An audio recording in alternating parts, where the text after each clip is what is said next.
بسم اللہ الرحمن الرحیم۔ اللہ کے پاک نام سے آج کی ویڈیو کا آغاز کرتے ہیں۔ آج ہم اللہ تعالیٰ کے نہایت ہی خوبصورت نام کے بارے میں بات کریں گے۔ اللہ تعالیٰ کے سبھی نام خوبصورت ہیں۔ آج ہم القدوس کے بارے میں بات کریں گے۔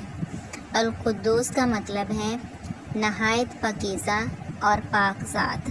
اللہ تعالیٰ کی ذات ہر قسم کی عیب اور برائی سے پاک ہے۔ اللہ تعالیٰ جو کہ پاک ہے، ہر طرح کے عیب سے، ہر کمی سے، ہر شرک سے، غفلت سے، نیند سے، ہر طرح کی خطا سے، بھول سے، ہر طرح کے ظلم سے، وعدہ خلافی سے۔ اللہ تعالیٰ سورہ نساء میں فرماتے ہیں، اللہ تعالیٰ کسی پر ذرا برابر بھی ظلم نہیں کرتا۔ اگر انسانوں کو کوئی تکلیف پہنچتی ہے تو وہ بھی اللہ تعالیٰ کی طرف سے رحمت ہے، تاکہ انسان اللہ کی طرف رجوع کرے۔ زمین اور آسمان کی ہر چیز اللہ کے آگے جھکی ہوئی ہے۔ اللہ ہم سب کو اپنے آگے جھکنے اور اپنی فرما برداری کی توفیق عطا فرمائے، آمین۔